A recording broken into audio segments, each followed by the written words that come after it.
ಯಾವ ನೋಡಿದ್ರು ರಸ್ತೆಯಲ್ಲಿ ಬಿದ್ದಿರ್ತಾನೆ, ಇಲ್ಲ ಭಿಕ್ಷೆ ಬೇಡ್ತಾ ಇರ್ತಾನೆ ಅನ್ನುವಂಥದ್ದಷ್ಟೇ ಒಂದು ನೋಡಿರೋದು. ಆದ್ರೂ ಅವನತ್ರ ಇರುವಂತ ನಟೋರಿಯಸ್ ತಲೆ ಯಾರು ನೋಡಿಲ್ಲ. ಹೊರಗೆ ಬರ್ಲಿಕ್ಕೆ ಆಗ್ತಾ ಇಲ್ಲ ಅಂತ ಹೇಳ್ತಾ ಏನ್ ಮಾಡ್ಬಿಡ್ತಾನೆ, ಕಣ್ಣಲ್ಲಿ ಒಂದು ನೀರು ಬಂದ್ಬಿಡುತ್ತೆ ದಾವದ್ ಕಣ್ಣಲ್ಲಿ. ಸೇಡನ್ ಹೇಗಾದ್ರೂ ತೀರ್ಸ್ಕೋಬೇಕು ಅಮೀರ್ ಜಾದೇನ, ಯಾಕಂದ್ರೆ ಅವ್ನು ಮರ್ಡರ್ ಮಾಡಿಬಿಟ್ಟಿದ್ದಾನೆ ಅವ್ರ ಅಣ್ಣನ್ ಅಂತೇಳಿ. ಹೀಗಾಗಿ ತಲೆ ಕೆಡಿಸ್ಕೊಳ್ತಾ ಇರ್ತಾನೆ. ಇದೇ ಛೋಟಾ ರಾಜನಿಗೆ ತಿಲಕ್ ನಗರಲ್ಲಿ ಒಂದು ಥಿಯೇಟರ್ ಕೊಡ್ತಾನೆ. ನೀನ್ ಈ ಏರಿಯಾದು ಬ್ಲಾಕ್ ನೀನ್ ಮಾರು ಅಂತ ಹೇಳಿ. ಒಂದ್ ಕಡೆ ಡೋಂಗ್ರಿಗೆ ಹೋದ್ರೆ ದಾವದ್ ಗ್ಯಾಂಗ್ ಇರುತ್ತೆ, ಇನ್ನೊಂದ್ ಕಡೆ ಪಠಾಣ್ ಗ್ಯಾಂಗ್ ಅಂತ ಇರುತ್ತೆ. ಹೀಗೆಲ್ಲ ಇದ್ದಾಗ ಇವಂದೇ ಒಂದು ಗ್ಯಾಂಗ್ ಕಟ್ಟನೆ, ಅದನ್ನ ಗೋಲ್ಡನ್ ಗ್ಯಾಂಗ್ ಅಂತ ಹೇಳಿ. ಆ ಹುಡುಗಿಯನ್ನೇ ಈ ಅಬ್ದುಲ್ ಕುಂಜ್ ತನ್ನ ಮದುವೆ ಆಗ್ಬಿಡ್ತಾನೆ. ಇದು ಮದುವೆ ಯಾವಾಗ ಆಗ್ತಾನೆ, ಇದು ಬಡ ರಾಜನ್ ಗೊತ್ತಾಗುತ್ತೆ ಜೈಲಲ್ಲೇನೆ. ಹೀಗಾಗಿ ಅವನು ಜೈಲಿನಿಂದ ಎಲ್ಲ ಟ್ರೈನಿಂಗ್ ತಗೊಂಡು ಹೊರಗೆ ಬರ್ತಾನೆ. ಇಡೀ ಕ್ರೈಮ್ ಜಗತ್ತನ್ನ ಹೇಗ್ ಆಳ್ಬೇಕು, ಯಾವ ರೀತಿ ದುಡ್ಡು ಮಾಡಬೇಕು ಅನ್ನೋದ್ರಲ್ಲಿ ಡಿಗ್ರಿ ತಗೊಂಡು ಹೊರಗೆ ಬರ್ತಾನೆ. HOD ಡಿಪಾರ್ಟ್ಮೆಂಟ್ ಇನ್ HOD ಎಲ್ಲ ಸಿಗೋದು ಜೈಲಲ್ಲೇನೆ. ಹೀಗಾಗಿ ಬಡ ರಾಜನ್ನ ಇಡೀ ಜೀವನ ಜೈಲಲ್ಲಿ ಬದಲಾವಣೆ ಆಗುತ್ತೆ. ಆ ರೀತಿ ನಾವೇನ್ ನೋಡಿಲ್ಲ. ಆದ್ರೆ ಪ್ರತಿ ವಾರ ಒಬ್ಬ ಬರ್ತಾನೆ, ಟೈಪ್ ರೈಟರ್ ಹಿಡ್ಕೊಂಡು ಬರ್ತಾನೆ. ಬಂದವನ್ ಏನ್ ಮಾಡ್ತಾನೆ, ಟೈಪ್ ರೈಟರ್ ಇಲ್ಲಿ ಮಾರ್ ಹೋಗ್ತಾನೆ ಅಂತ ಹೇಳಿ. ಅಲ್ಲಿ ಯಾವ್ದಾದ್ರು ಕಾರ್ ನಿಲ್ಸಿ ಪಾರ್ಕ್ ಮಾಡಿ ನೀವು ಚೋರ್ ಬಜಾರ್ ಒಳಗೆ ಆ ಸೈಡ್ ಹೋದ್ರಂದ್ರೆ ಕಾರಿಂದ 2 ವೀಲೇ ಇರೋದಿಲ್ಲ. ಇದು ಚೋರ್ ಬಜಾರಿನ ವಿಶೇಷತೆ. ಎಲ್ಲಿ ಭಾರತದಲ್ಲಿ ಎಲ್ಲಾ ಕದ್ದೋರು ತಗೊಂಡು ಮಾಲ್ ಕೊಡೋದು ಆ ಚೋರ್ ಬಜಾರಲ್ಲೇ. ಮಾನ್ಯ ವೀಕ್ಷಕರೇ, ಅಳಿದು ಉಳಿದವರು ಕಂಡಂತೆ ಸ್ವಾಗತ ಸುಸ್ವಾಗತ. ಕಳೆದ ಸಂಚಿಕೆಯಲ್ಲಿ ನಾವು ಮುಂಬೈ ಭೂಗತ ಜಗತ್ತು ಅಂತ ಹೇಳಿದ್ರೆ ಏನು ದಾವೂದ್ ಇಬ್ರಾಹಿಂ ಇರ್ಬೋದು, ಛೋಟಾ ರಾಜನ್ ಇರ್ಬೋದು, ಹಾಜಿ ಮಸ್ತಾನ್ ಇರ್ಬೋದು, ವದರಾಜ್ ಮುದಲಿಯಾರ್ ಇರ್ಬೋದು, ಕರೀಂ ಲಾಲಾ ಬಗ್ಗೆ ನಾವು ಮಾತಾಡ್ತಾ ಇದ್ದು. ಯಾಕಂತ ಹೇಳಿದ್ರೆ ನಾನು ಅಲ್ಲಿ ಹೇಳ್ತಾ ಇದ್ದೆ, ಆ ಕಥೆಯಲ್ಲಿ ಏನ್ ದಾವೂದ್ ಇಬ್ರಾಹಿಂ ಇದ್ದ, ಒಬ್ಬ ಸ್ಮಗ್ಲರ್ ಆಗಿರ್ತಾನೆ. ಅದೇ ಛೋಟಾ ರಾಜನು, ವರದರಾಜ್ ಮುದಲಿಯಾರ್ ಇವರೆಲ್ಲರೂ ಮಾಫಿಯಾ ಆಗಿರ್ತಾರೆ. ಹಾಜಿ ಮಸ್ತಾನ್ ಒಬ್ಬ ಸ್ಮಗ್ಲರ್ ಆಗಿರ್ತಾನೆ ಅಂತ ಹೇಳಿ ನಾವು ಮಾತಾಡ್ತಾ ಇದ್ದು ಭಾಗ 1ರಲ್ಲಿ, ಮುಂಬೈ ಭೂಗತ ಜಗತ್ತಿನ ಭಾಗ 1ರಲ್ಲಿ. ಅದ್ರ ಮಧ್ಯ ದಾವೂದ್ ಇಬ್ರಾಹಿಂ ಇಷ್ಟು ದೊಡ್ಡ ಮಟ್ಟಕ್ಕೆ ಬೆಳಿಬೇಕಾದ್ರೆ ನಿಮ್ಗೆಲ್ಲ ಗೊತ್ತು, ಆ ಸಮಯದಲ್ಲಿ ಛೋಟಾ ರಾಜನ್ ಇವನೊಟ್ಟಿಗಿರ್ತಾನೆ. ಆದ್ರೂ ಛೋಟಾ ರಾಜನ ಗುರು ಯಾರು ಅಂತ ಹೇಳಿದ್ರೆ ಬಡ ರಾಜನ್. ನೀವು ಕೇಳಿರ್ತೀರಾ, ಬಡ ರಾಜನ್ನೇ ಶಿಷ್ಯ ಆಗಿರೋದೇ ಈ ಛೋಟಾ ರಾಜನ ಹೆಸರು ರಾಜೇಂದ್ರ ಸದಾಶಿವ್ ನಿಖಾಲ್ಜೆ ಅಂತ ಹೇಳಿದ್ರೆ ಮೂಲತಃ ಮಹಾರಾಷ್ಟ್ರ. ದಾವೂದ್ ಇಬ್ರಾಹಿಂ ಯಾರಿಂದ ಭೂಗತ ಜಗತ್ತಿಗೆ ಬರ್ತಾನೆ ಅಂದ್ರೆ ಆಶ್ಚರ್ಯ ಆಗುತ್ತೆ. ಅದು ಬಡ ರಾಜನ್ನಿಂದ. ಸುಮಾರು ಫೋಟೋಗಳನ್ನ ನೀವು ನೋಡಿರ್ತೀರಾ. ದಾವೂದ್ ಇಬ್ರಾಹಿಂ ಮತ್ತೆ ಬಡ ರಾಜನ್ ಕೂತ್ಕೊಂಡಿರೋದು. ಬಡ ರಾಜನ್ ಅಂತ ಹೇಳಿದ್ರೆ ಒಬ್ಬ ಚಶ್ಮಾ ಹಾಕೊಂಡು ಕೂತ್ಕೊಂಡಿರ್ತಾನೆ. ಅವನ್ ದೊಡ್ಡ ಮಟ್ಟದಲ್ಲಿ ಅಂತ ಹೇಳಿದ್ರೆ ಆ ಕಾಲದಲ್ಲಿ ಅವನು ಇಡೀ ಬಾಂಬೆಗೆ ಅಂಡರ್ ವರ್ಲ್ಡ್ ಡಾನ್ ಆಗ್ತಾನೆ.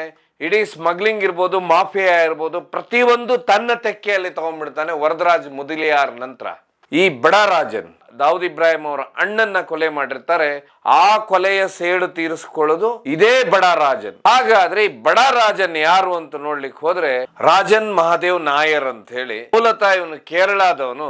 ಏನು ಮುಂಬೈನ 70-80ರ ದಶಕದ ಮಧ್ಯ ಇವನು ಟೈಲರ್ ಆಗಿ ಕೆಲಸ ಮಾಡ್ತಿರ್ತಾನೆ.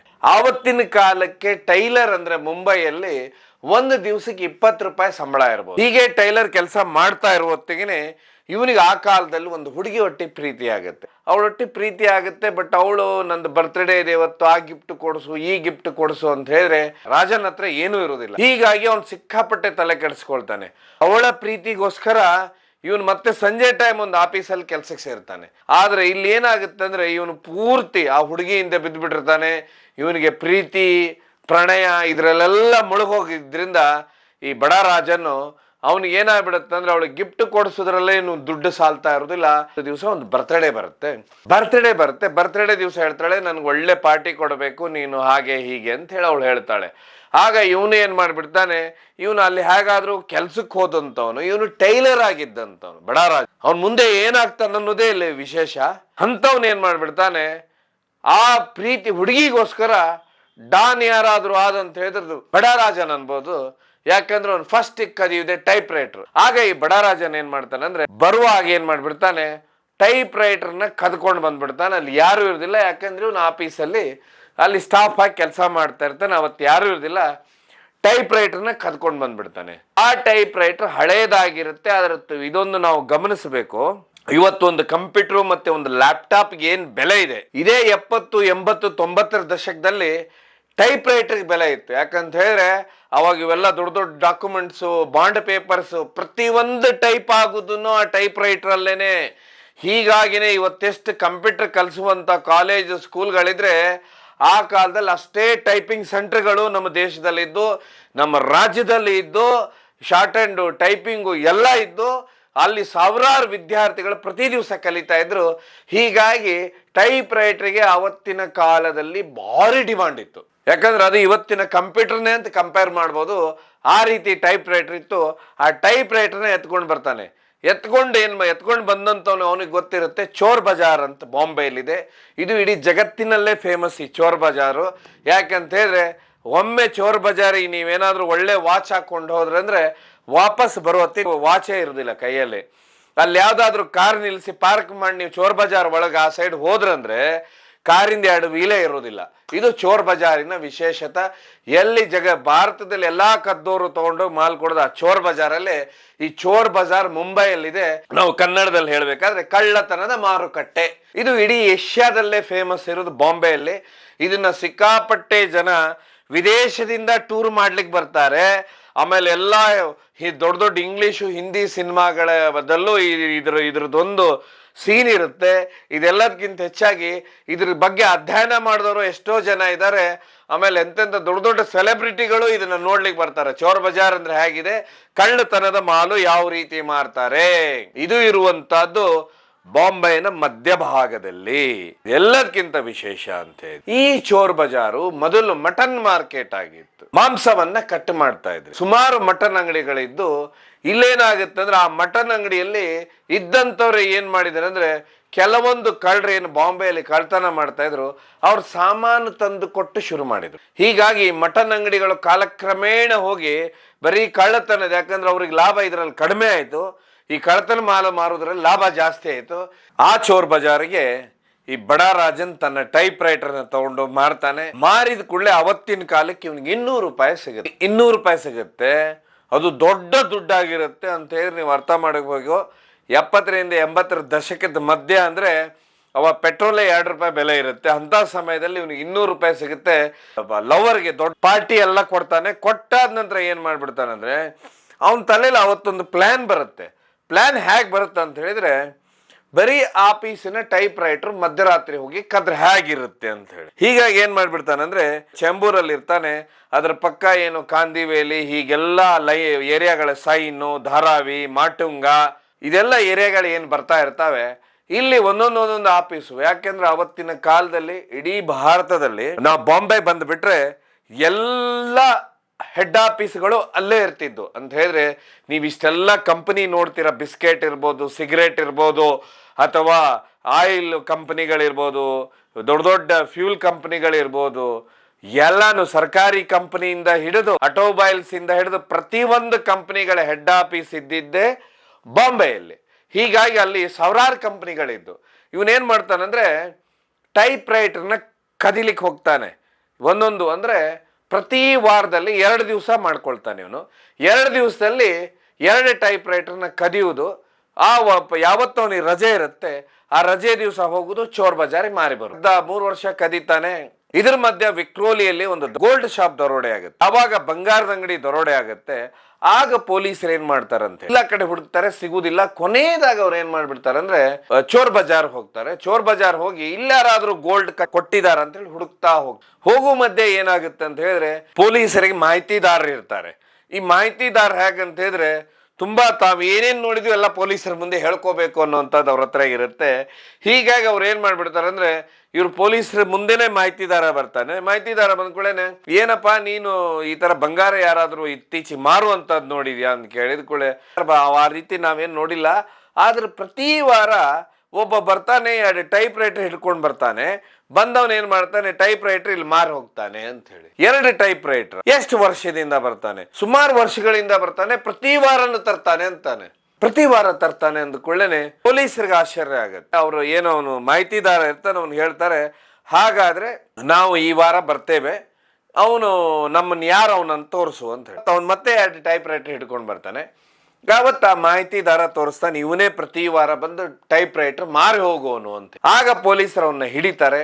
ಹಿಡ್ಕೊಂಡೋಗಿ ಏನ್ ಮಾಡ್ತಾರೆ ಅಂತ ಹೇಳಿದ್ರೆ ಕಸ್ಟಡಿ ತೊಗೊಳ್ತಾರೆ. ಕಸ್ಟಡಿ ತಗೊಂಡ ನಂತರ ಎಲ್ಲ ವಿಚಾರಣೆ ಮಾಡ್ಕೊಂಡು ಹೋಗ್ತಾರೆ. ಅಲ್ಲಿವರೆಗೆ ಮಾಮೂಲಿ ಟೈಪ್ ರೈಟರ್ ಕಳ್ತನ ಮಾಡೋನಷ್ಟೇ ಆಗಿರ್ತಾನೆ, ಅದು ಬಿಟ್ಟರೆ ಬೇರೆ ಏನೂ ಆಗಿರುವುದಿಲ್ಲ.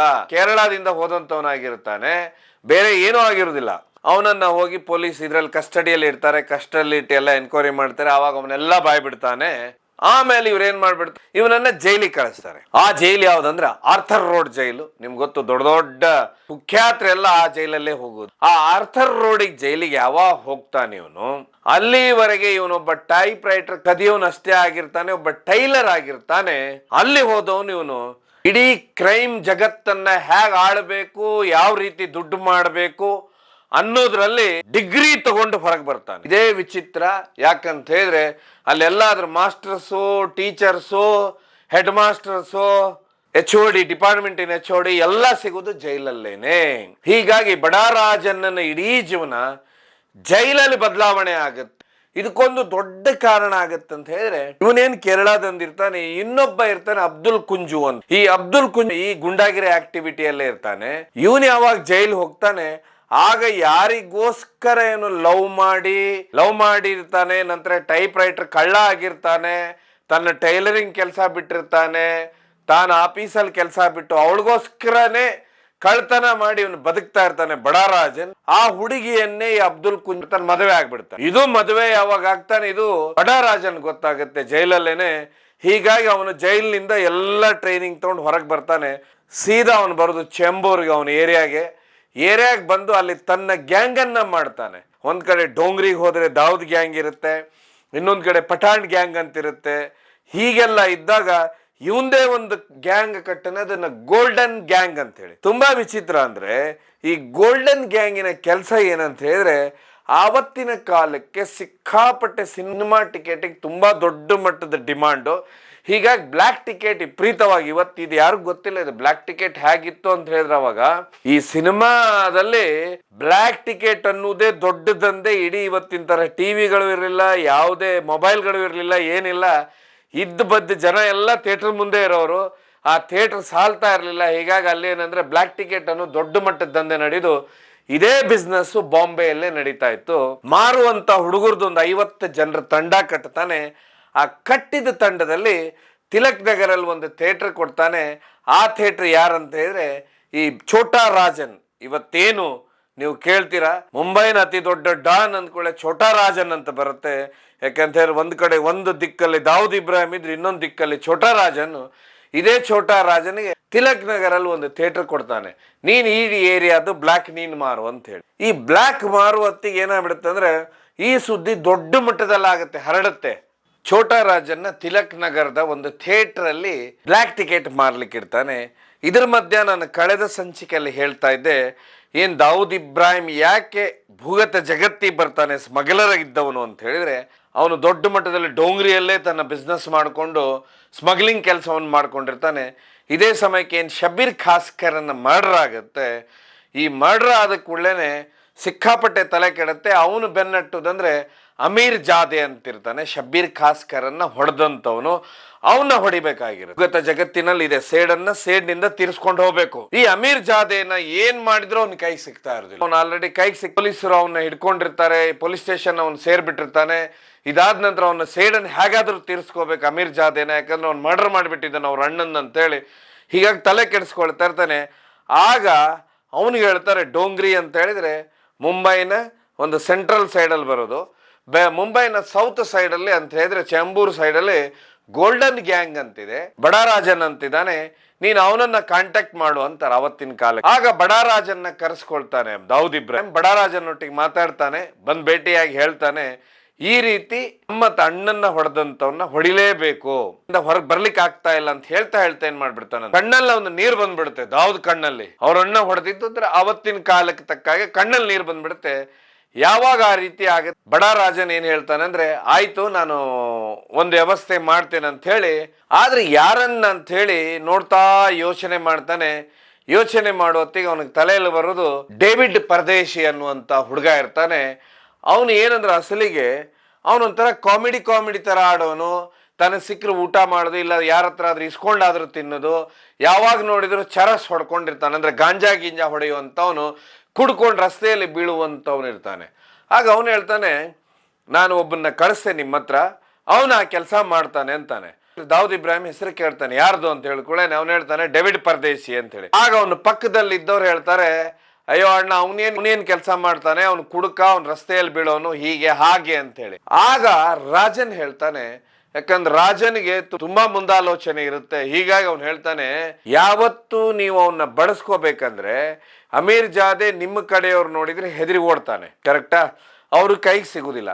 ಅಥವಾ ಯಾರಾದ್ರೂ ಗುರ್ತಿರುವಂತವ್ರನ್ನ ನೋಡಿದ ಕೂಡಲೇ ಅವನೇನ್ ಮಾಡ್ತಾನೆ, ತಪ್ಪಿಸ್ಕೊಳ್ತಾನೆ. ಒಂದು ವೇಳೆ ಡೇವಿಡ್ ಪರದೇಶಿ ಇದ್ದಾನೆ, ನನ್ನ ಜನ ಏನ್ ತಿಳಿತಾರೆ, ಕುಡ್ಕ, ಇವನು ಗಾಂಜಾ ಹೊಡೆಯೋನು, ಯಾವ ನೋಡಿದ್ರು ರಸ್ತೆಯಲ್ಲಿ ಬಿದ್ದಿರ್ತಾನೆ, ಇಲ್ಲ ಭಿಕ್ಷೆ ಬೇಡ್ತಾ ಇರ್ತಾನೆ ಅನ್ನುವಂಥದ್ದಷ್ಟೇ ಒಂದು ನೋಡಿರೋದು. ಆದ್ರೆ ಅವನತ್ರ ಇರುವಂತ ನಟೋರಿಯಸ್ ತಲೆ ಯಾರು ನೋಡಿಲ್ಲ. ಯಾಕಂದ್ರೆ ಅವನಿಗೆ ಸಿಕ್ಕಾಪಟ್ಟೆ ಧೈರ್ಯ ಇದೆ. ಈ ಧೈರ್ಯವನ್ನು ನಾನು ನೋಡಿದ್ದೇನೆ ಅಂತ ಹೇಳಿ ಬಡ ರಾಜನ್ ಹೇಳಿದ ಕೊಳ್ಳೇನೆ ಆಯಿತು, ಹೇಗೆ ಮಾಡುವ ಪ್ಲಾನ್ ಅಂದ ಕೊಳ್ಳೇನೆ ಇದೇ ಡೇವಿಡ್ ಪರದೇಶಿಗೆ ಏನು ಮಾಡ್ತಾರೆ, ಅಮೀರ್ ಜಾದೇನ ಪೊಲೀಸರು ಹಿಡಿದಿರ್ತಾರೆ. ಆಗ ಪೊಲೀಸರು ಏನು ಮಾಡ್ತಾರೆ ಅಂದರೆ ಕೋರ್ಟಿಗೆ ಕರ್ಕೊಂಬರ್ತಾರೆ. ಆವತ್ತು ಒಂದು ಕೋರ್ಟಲ್ಲಿ ಅವನ ವಿಚಾರಣೆ ಇರುತ್ತೆ.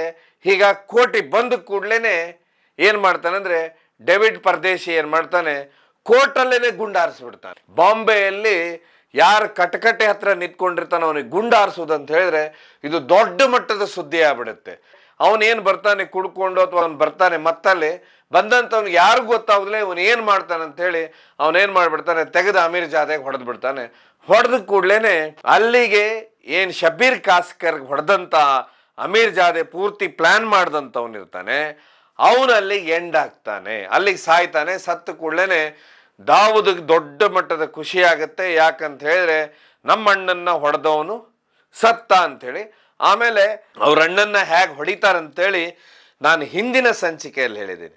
ಇದಾದ ನಂತರ ಬಡಾರಾಜನ್ನ ದೊಡ್ಡ ಮಟ್ಟದಲ್ಲಿ ಬೆಳೆದು ಬಿಡ್ತಾನೆ. ಯಾಕಂತ ಹೇಳಿದ್ರೆ ಅವನಿಗೆ ಸಪೋರ್ಟ್ ಸಿಗುದು ಆ ಸಮಯದಲ್ಲಿ ದಾವೂದ್ ಅಂದ್ರೆ ಸ್ಮಗ್ಲಿಂಗಿನ ದುಡ್ಡು ಸಿಕ್ಕಾಪಟ್ಟೆ ಇರುತ್ತೆ, ಆ ಸಪೋರ್ಟ್ ಸಿಗುತ್ತೆ. ಹೀಗಾಗಿ ಇವ್ರು ಏನ್ ಮಾಡ್ಬಿಡ್ತಾರೆ ಅಂದ್ರೆ ಸಿಕ್ಕಾಪಟ್ಟೆ ಬಾಂಬೆಯಲ್ಲಿ ಕ್ರೈಮ್ ಮಾಡ್ತಾನೆ ಹೋಗ್ತಾರೆ. ಆದ್ರೆ ಇದು ಒಂದು ವೇಳೆ ಏನಾಗುತ್ತೆ ಅಂದ್ರೆ ಏನು ಪಠಾಣ್ ಗ್ಯಾಂಗ್ ಅಂತಿರುತ್ತೆ, ಅಂದ್ರೆ ಏನು ದಾವೂದಿನ ವಿರೋಧಿ ಗ್ಯಾಂಗ್ ಅಂದ್ರೆ ಅವ್ರ ಅಣ್ಣನ್ನ ಏನು ಹೊಡೆದಿರ್ತಾರೆ ಆ ಗ್ಯಾಂಗ್ ಅನ್ನ ಇದು ಕೆರಳಿಸಿ ಬಿಡುತ್ತೆ. ಕೆರಳಿಸಿದಾಗ ಏನಾಗುತ್ತೆ ಅಂತ ಹೇಳಿದ್ರೆ ಅವ್ರು ಒಂದು ಸ್ಕೆಚ್ ಮಾಡ್ತಾರೆ. ಅದೇನ್ ಮಾಡ್ತಾರೆ ಅಂತ ಹೇಳಿದ್ರೆ, ಏನು ಅಮೀರ್ ಜಾದೆ ಅನ್ನವನಿದ್ದಾನೆ, ಅವನು ಪಠಾಣ್ ಗ್ಯಾಂಗಿನ ಮುಖ್ಯ ಮನುಷ್ಯ, ಅವನನ್ನ ಕೋರ್ಟಲ್ಲಿ ಹೊಡೆದ್ರಲ್ಲ, ಅದೇ ರೀತಿ ಬಡಾರಾಜನ್ನು ಕೋರ್ಟಲ್ಲೇ ನಾವು ಹೊಡಿಬೇಕು ಅಂತ ಈ ರೀತಿ ಜಿದ್ದಾಜಿದ್ದಿ ಬೆಳೆಯುತ್ತೆ.